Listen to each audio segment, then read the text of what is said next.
Toda a congregação ponha-se outra vez em pé. O texto da pregação da manhã de hoje é Mateus capítulo 28, do verso 1 ao verso de número 10, que nós vamos ler alternadamente mais uma vez. Está aí na projeção. E no fim do sábado, quando já despontava o primeiro dia da semana, Maria Madalena e a outra Maria foram ver o sepulcro. E eis que houvera um grande terremoto, porque o anjo do Senhor, descendo do céu, chegou, rompendo a pedra e sentou-se sobre ela. E o seu aspecto era como um relâmpago, e o seu vestido branco como a neve. E os guardas, com medo dele, ficaram muito assombrados e como mortos. Mas o anjo, respondendo, disse às mulheres: não tenhais medo, pois eu sei que buscais a Jesus que foi crucificado. Ele não está aqui, porque ressuscitou, como havia dito. Vinde, vede o lugar onde o Senhor jazia. Ide, pois, imediatamente, e dizei aos seus discípulos que já ressuscitou dos mortos, e eis que ele vai adiante de vós para a Galileia. Ali o vereis, eis que eu vou-lo tenho dito.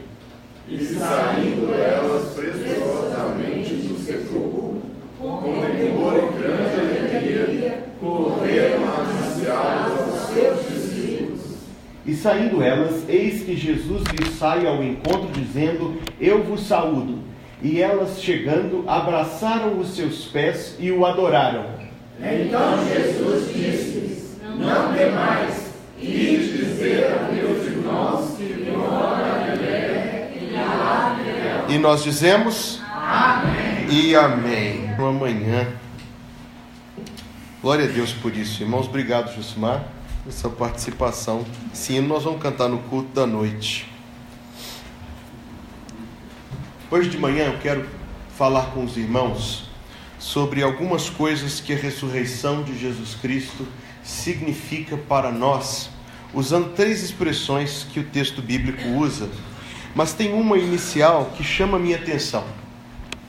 Quando você for à cidade de Jerusalém pela próxima vez, quem sabe um dia nós organizaremos uma caravana de viagem da igreja, subsidiada por quem? O Denilson e o Vantuil juntos rateiam pra gente, fica baratinho, não vai ser de graça, porque senão o pessoal não dá valor. Fica, né?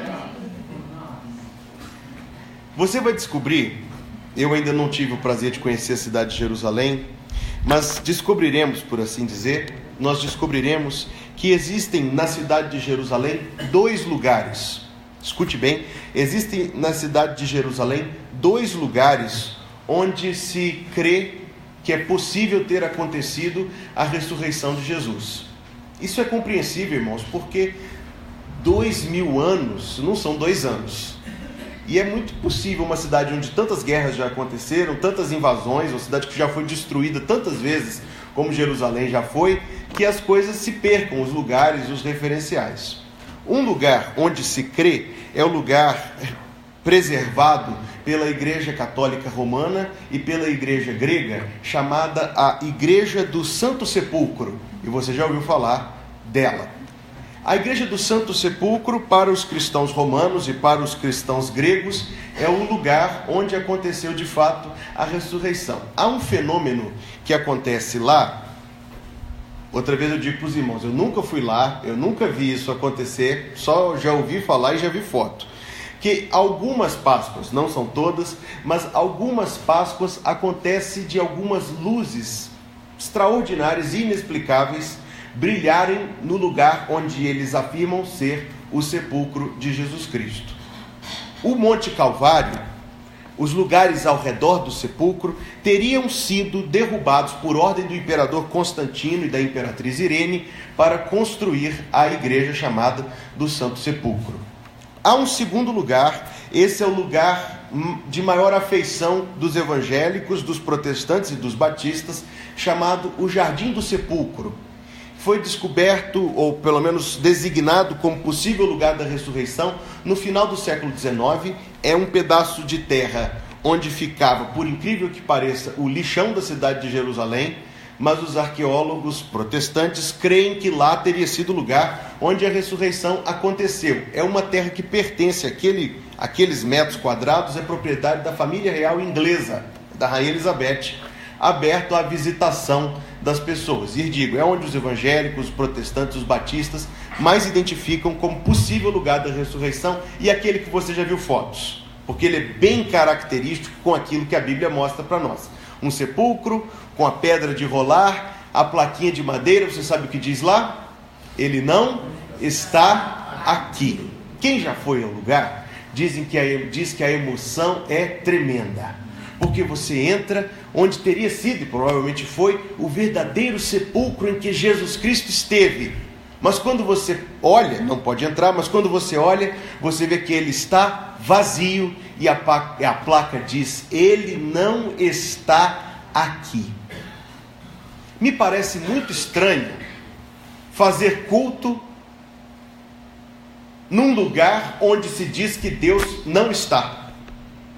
Porque nós nos reunimos aqui neste salão com a certeza em nosso coração de que Deus está aqui. Sim? Amém.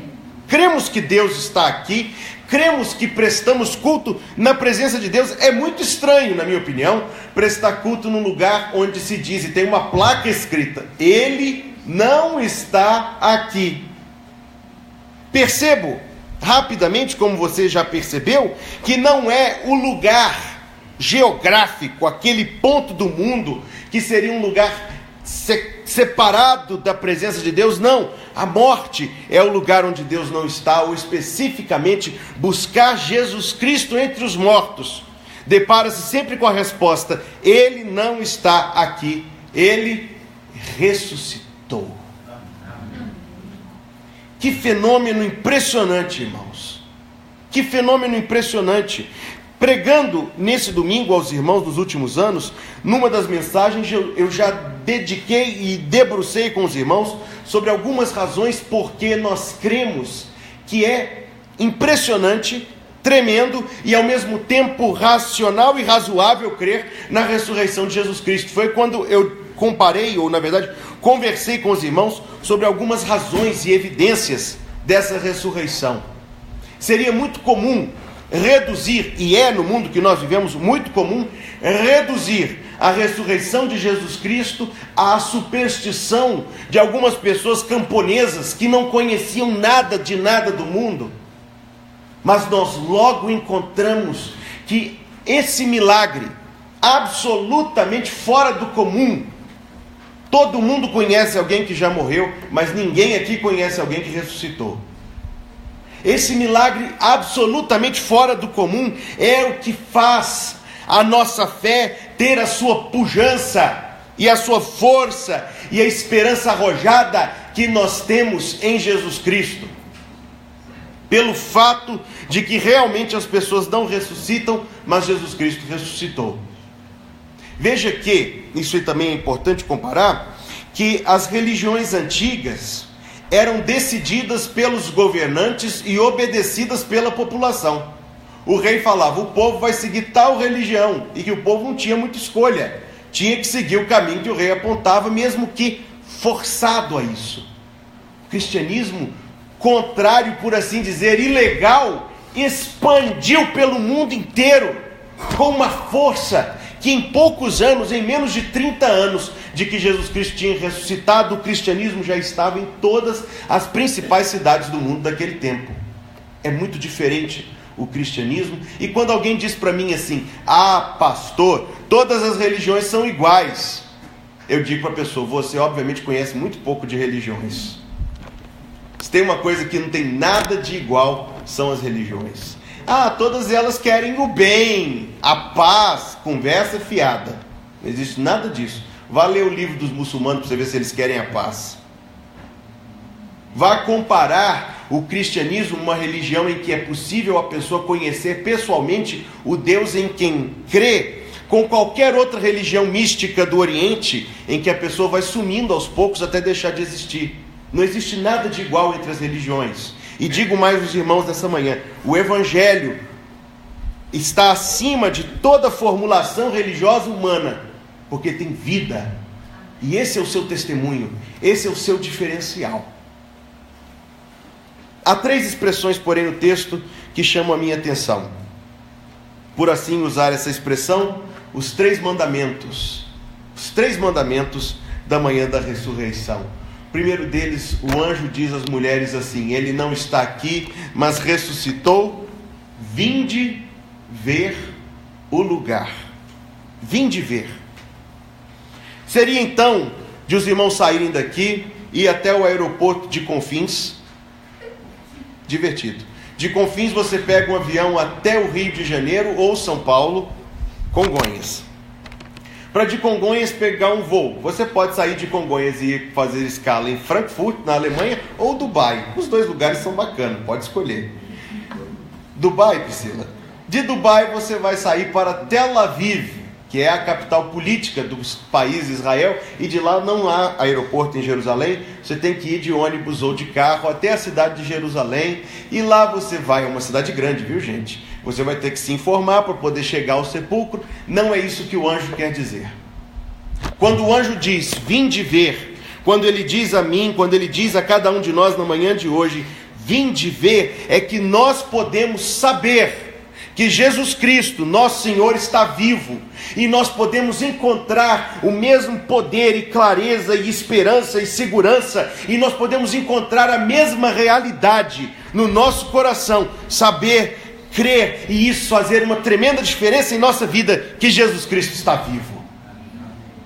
Há 2 livros que você pode ler sobre o assunto. Um é de um autor chamado Lee Strobel, chamado Análise da Ressurreição, se eu não estou enganado o título é esse. E o segundo é de um autor chamado Frank Morrison, chamado Quem Tirou a Pedra. São 2 livros em que 2 homens que inicialmente eram ateus, 2 homens que inicialmente não eram cristãos, começaram a investigar os relatos da ressurreição conforme propostos nos evangelhos, e a intenção deles, irmão Hélio, era refutar a ressurreição, e ambos terminam com o testemunho de 2 pessoas que, estudando a ressurreição de Cristo, descobriram um peso tremendo de que ela é verdadeira, e tendo encontrado isso, creram em Cristo. Você pode ir ao sepulcro, você pode olhar lá dentro e voltar tão incrédulo quanto saiu, mas encontrar-se com Jesus Cristo vivo hoje, encontrar-se com Ele vivo no poder da sua ressurreição, é algo que transforma a nossa vida. Uma das razões por que nós cremos, porque nós podemos crer que Jesus Cristo está vivo, irmãos, hoje, é porque existe um número enorme de pessoas que encontra nele paz, razão de viver, segurança, esperança, vida. Isso é diferente de tudo que existe no mundo. Porque se alguém entra numa filosofia, ou numa religião, ou num grupo humano, ele encontra lá pessoas para fazer círculos de convivência e atividades, e as coisas humanas são muito parecidas umas com as outras, concedo isso, mas o Evangelho tem algo de diferente que ultrapassa essas coisas. Nós não estamos na igreja para fazer amigos somente. É bom ter amigos na igreja, é bom ter essa comunhão que nós temos aqui, mas não é essa a finalidade. Não é isso que nos une. Pensem, irmãos, em quão diferentes aqui nós somos. Alguns de nós nasceram em Belo Horizonte, outros nasceram em outras cidades. A Dita nasceu lá no Alagoas, o Analberto nasceu no estado do Rio de Janeiro e o pastor Elias nasceu na Bahia. No Pedro Perdido. No Pedro Perdido. Irmãos queridos, Pedro Perdido e Elias Achado. Irmãos queridos, o que poderia unir pessoas tão diferentes quanto nós? Nós estamos um grupo aqui. O que poderia unir pessoas tão diferentes quanto nós? Idades diferentes, atividades diferentes, formação diferente, moramos em bairros diferentes da cidade. O que nos une? O que nos une? O que nós temos em comum? Jesus Cristo vive em nosso coração. O que faria alguém acordar às 5 horas da manhã para estar no culto cedinho, irmãos. Talvez religiosidade, mas não é. Jesus está no nosso coração. Amém. Veja, irmãos, que essa é a beleza do Evangelho, a forma como ele reúne pessoas tão diferentes entre si, com um propósito sublime e maravilhoso. Ricos e pobres, não importa a cor de pele, não importa o grau de educação, nós temos Jesus Cristo em comum e nos unindo uns aos outros. Quando nós olhamos para isso, nós vemos que o Senhor está vivo. Quando nós olhamos para a diferença que o Evangelho faz no coração de cada um de nós, há aqui tantas pessoas e cada pessoa tem um testemunho para dar de como o Evangelho chegou ao seu coração. Não foi assim, Martinha, que você compartilhava comigo outro dia, como se converteu ao Senhor? Como Bela Vista estava presente na sua vida, no momento de uma doença, e a palavra de Deus chegou ao seu coração? Não foi assim, irmão Geraldo, que 30 anos de oração da parte da Lúcia e de leitura da Bíblia, o Senhor tocou o seu coração? É assim com cada um de nós. Cada pessoa tem uma experiência de salvação. E quando nós olhamos para esse retrato miraculoso, impressionante, sublime, nós vemos que o Senhor está vivo, porque Ele leva a sua palavra ao nosso coração. Quando eu vejo esse retrato, irmãos, eu vejo que o Senhor está vivo.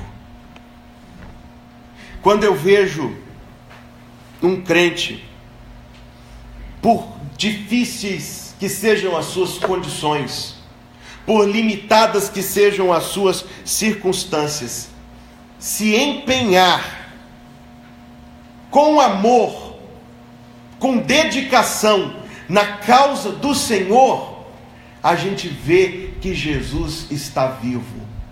Veja que uma das razões principais pela qual nós acreditamos no fato da ressurreição é o testemunho dos apóstolos. Já falei isso aqui muitas vezes. Eles eram pessoas simples, camponeses, pescadores. Se eles tivessem, veja só, quantas pessoas viveram ao mesmo tempo que Pedro e Paulo e André e Tiago e Judas? O Judas o bom. Quantas? Milhões. Certamente já havia milhões de pessoas no mundo naquele tempo. Nós sabemos o nome de quantas? Dos moradores de Cafarnaum. Era uma cidade que tinha lá o quê? Era a grande metrópole daquele tempo. Devia ter uns 5 mil habitantes. Dos moradores de Cafarnaum, de quantos você já ouviu falar? Eles teriam ficado, irmãos, esquecidos no tempo, igual a todos os demais. Mas algo aconteceu na vida daqueles pescadores, na vida daqueles camponeses, na vida daquelas pessoas toscas, que os levou para além da sua própria existência, viajando o mundo inteiro, espalhados. Um foi para a Índia, André foi para a Índia, outro foi para a Etiópia, outro foi para a Espanha, outros foram para a Rússia. Irmãos, a pé, irmãos, movidos por algo que os fazia enfrentar todo tipo de sofrimento, movidos por algo que os fazia enfrentar todo tipo de luta e de oposição e de tortura e de limitação, porque eles criam que Jesus Cristo verdadeiramente ressuscitou. Eles testemunharam aquilo com os próprios olhos. Era impossível para eles ficarem indiferentes, era impossível para eles estar acomodados diante daquilo que eles viram, e aquilo os impeliu, os moveu. Ninguém faz tais coisas por uma alucinação ou por uma mentira inventada. A dedicação deles, a morte deles, é uma razão para nós muito forte de que eles realmente viram Jesus Cristo vivo.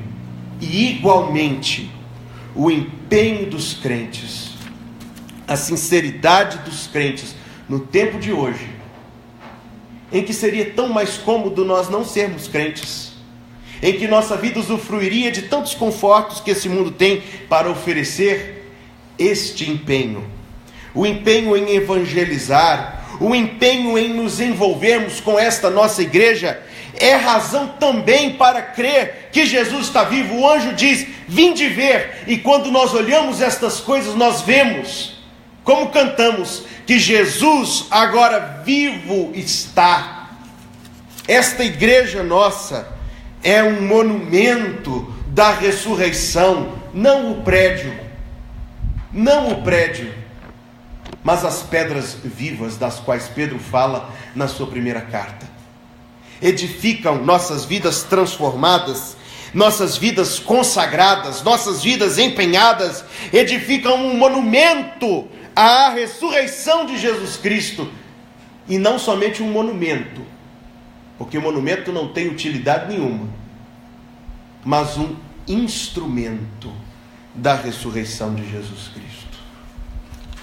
Mencionei aos irmãos que milhões, bilhões de crentes hoje estão reunidos como nós para adorar Jesus Cristo vivo.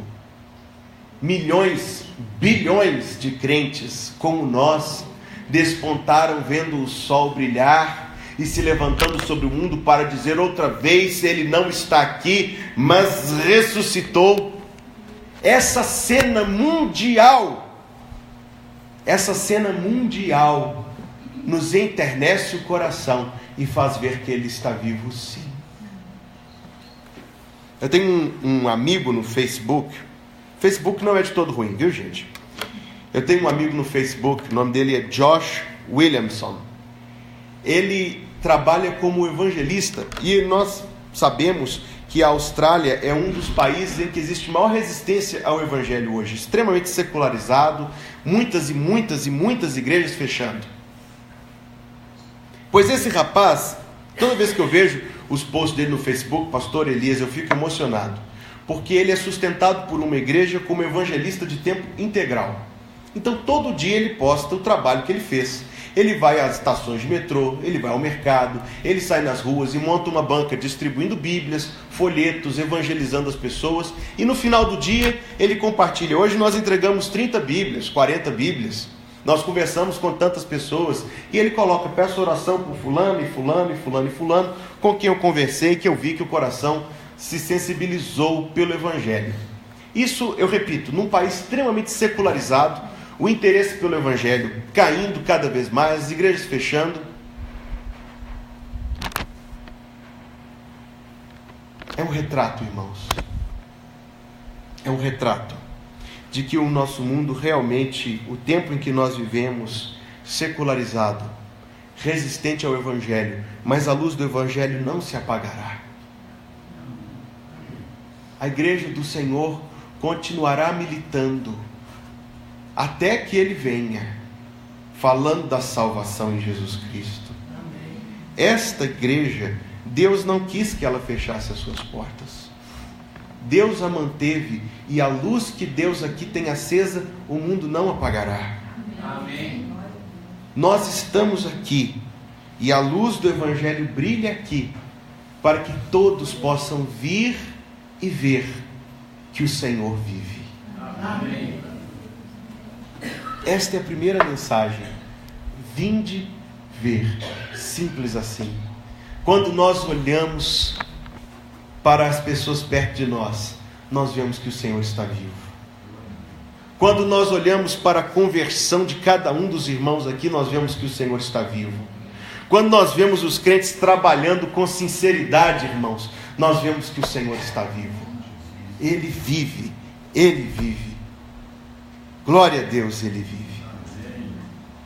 Em segundo lugar, uma segunda mensagem é a que Jesus Cristo diz às mulheres, e é praticamente o cumprimento de Jesus, cumprimento no sentido de bom dia mesmo, de saudação, porque todas as vezes que Ele, ressurreto, se manifesta, Ele traz uma palavra às pessoas. Ele diz: não temas. Não temas. Ele diz: não temas. O que ele diz? Não temas. Essa é a segunda mensagem da ressurreição. Quando Jesus apareceu a Maria, ele disse a ela: não temas. Quando ele chegou no meio dos discípulos, convém lembrar, discípulos que estavam tão amedrontados, discípulos que estavam tão assustados, que eles entraram numa sala menor que esta, fecharam as portas, fecharam as janelas, e o texto bíblico diz, com medo dos judeus, Jesus Cristo entra e diz: paz seja convosco, não temais.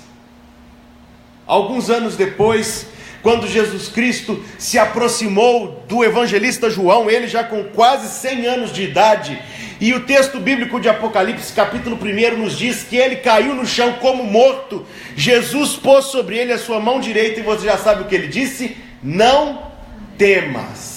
Eu sou o primeiro e o último, eis que fui morto, mas eis que estou vivo pelo século dos séculos, e tenho nas mãos as chaves da morte e do inferno. É comum dizer, e você já ouviu, que há 365 não temas na Bíblia. Já ouviu dizer isso? É muito comum dizer, de vez em quando a gente ouve as pessoas falar isso, que há 365 não temas na Bíblia. Irmãos, eu nunca contei, para dizer a verdade para os irmãos. Talvez um dia eu leia a Bíblia só com essa finalidade. Mas só um, saído dos lábios de Jesus Cristo, vivo para sempre, vale, basta, é suficiente. Veja que Jesus não volta à vida para se vingar.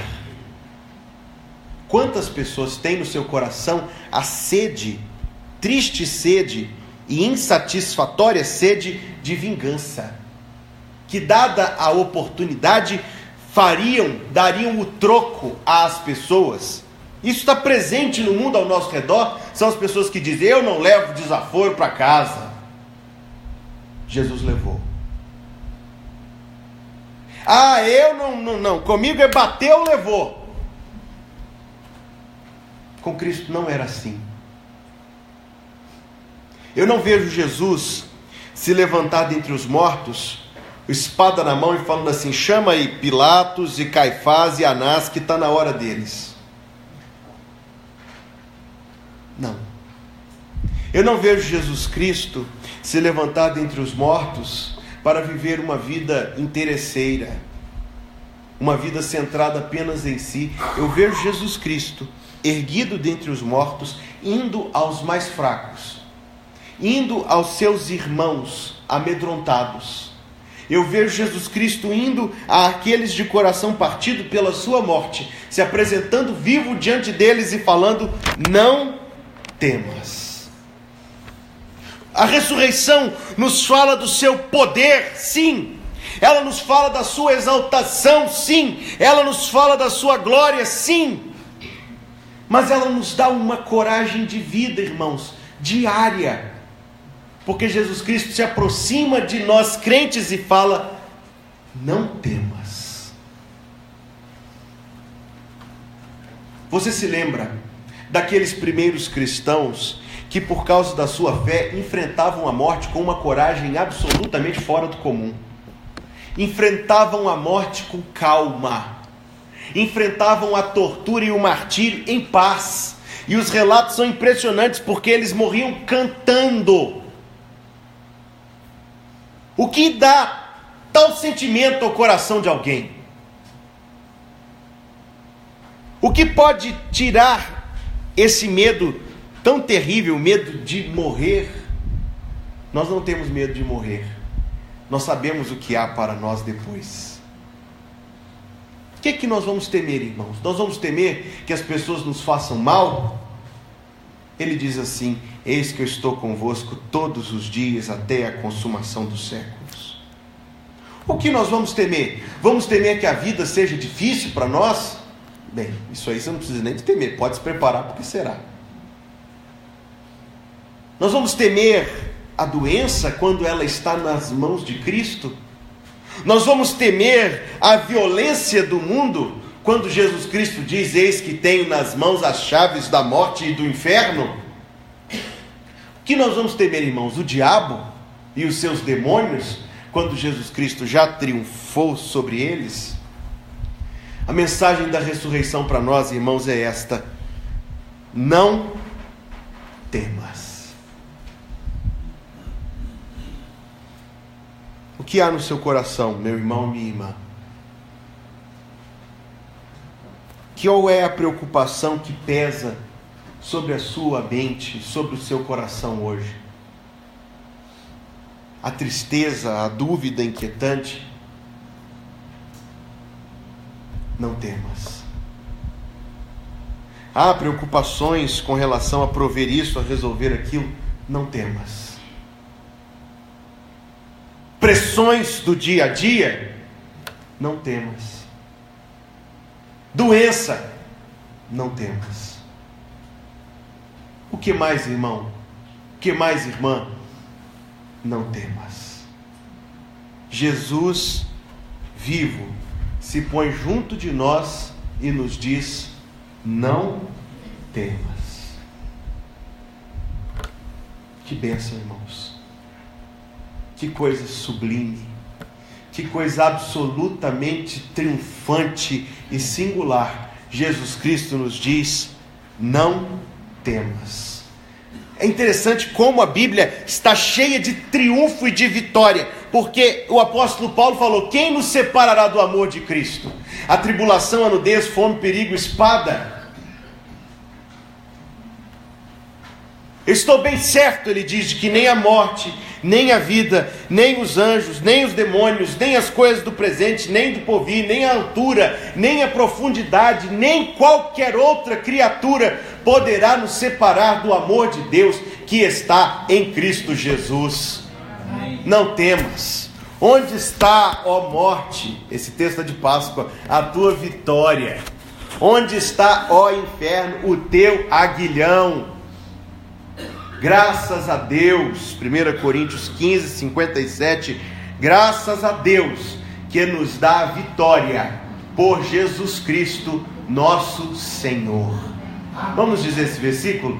Graças a Deus que nos dá a vitória por Jesus Cristo, nosso Senhor. E aí entendemos o que diz Romanos 8, 37, somos mais do que vencedores por aquele que nos amou.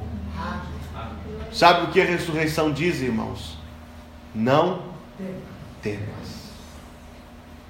Primeira coisa que a ressurreição diz: vinde ver. A segunda coisa que a ressurreição diz: não temas. A terceira coisa que a ressurreição diz: ide dizer. Jesus Cristo disse às mulheres: não temas, ide dizer a meus irmãos que o Cristo ressuscitou. Repito, por assim dizer, que a nossa igreja tem algo a dizer ao bairro Caiçara. Repito que cada um de nós tem um testemunho para dar a todas as pessoas do nosso convívio.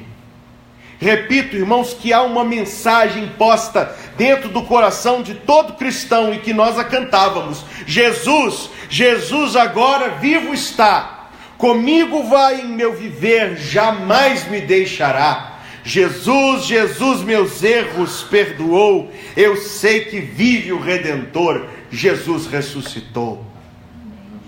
E de dizer é a terceira coisa que a ressurreição nos manda. Primeiro, nós experimentamos, vinde ver. Segundo, nós encontramos essa bênção no nosso coração, não temas. Mas essa terceira ordem é lógica, nós repartimos aquilo que de Cristo recebemos, e de dizer aos meus irmãos. Quantas pessoas do nosso viver, irmãos, têm no seu coração, em face da vida, o mesmo medo que os discípulos tinham? Medo de entrar num quarto e trancá-lo todo, medo das pessoas, medo da vida, medo de viver uma vida sem propósito, sem destino e sem rumo. Nós temos algo a dizer. Quantas são as pessoas que nós conhecemos que não têm esperança no seu coração? Nós temos algo a dizer para elas. Quantas são as vidas que estão perdidas entre time de futebol, partido político, filosofia e religião? Jesus Cristo está acima de tudo isso e nós temos algo a dizer a elas. Cristo está vivo, Cristo ressuscitou e nele está a vida. Irmãos, irmãs, é simples assim, eu nem tenho muito o que falar sobre isto. Vinde ver, não temas, ide dizer. Eu vi uma igreja essa semana, e eu sei que aqui no Brasil também tem uma, a Primeira Igreja Batista de São Paulo, e outras, que na saída da igreja, no hall de saída do templo, do lado de fora está escrito assim: vinde a mim. Acima da porta para a rua, vinde a mim. Mas acima da porta, saindo da igreja, ide por todo o mundo. Eu gosto dessa ideia. Ide por todo o mundo. A mensagem, a missão que Jesus Cristo coloca sobre nós na manhã de hoje: ide dizer. Você conhece alguém que não conhece a Cristo? Veja a conexão. Você conhece alguém que não conhece Jesus. Talvez essa pessoa já tenha passado agora no seu rosto, na sua mente.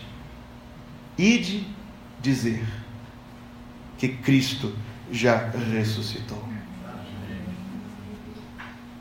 Porque, irmãos, não há data mais festiva e não há mensagem mais gloriosa que falar de nosso Jesus vivo. Li esta semana de um pastor de uma igreja que durante a Segunda Guerra Mundial teve a missão muito dura de consolar uma família que tinha perdido seu filho mais velho na batalha.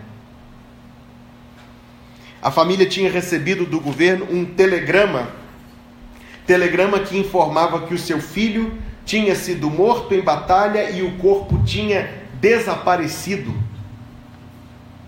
Que receberiam em breve, como foi costume durante a Segunda Guerra, uma bandeirinha com uma estrela para pendurar na janela. Era a consolação que o governo tinha para dar do filho que se tinha perdido. Ao pastor incumbiu a tarefa árdua de consolar aquele pai e aquela mãe. Quando, porém, o pastor chegou na casa deles, alguns dias depois, para preparar os detalhes do culto fúnebre, sem corpo, encontrou não uma casa de tristeza, mas uma casa de alegria e de festa. Tinha chegado um segundo telegrama desmentindo o primeiro e falando que o filho que tinha se crido estar morto, na verdade estava vivo. Você consegue imaginar que alegria essa notícia trouxe? Você consegue imaginar? Pelo menos um pouquinho.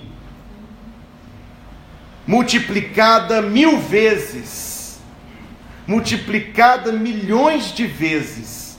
Esta é a alegria da ressurreição. Esta é a alegria da Páscoa. Esta é a alegria de adorar o Cristo vivo, presente em nossa vida. Esta é a mensagem, esta é a alegria que nós vimos ver. Esta é a alegria que nos tira o temor. Esta é a alegria, irmãos e irmãs, que nós levamos para repartir. Esta é a alegria que Deus tem finalmente preparada para nós, no dia de toda a glória, quando estaremos para sempre com Jesus. Ó, venham coroar Jesus o Salvador, Cordeiro que desceu do céu e é digno de louvor. E eu sei que está bem cedo, por isso que o verso diz: despertem, pois, irmãos, para o Redentor louvar. Jesus por nós morreu na cruz e agora é Rei sem par.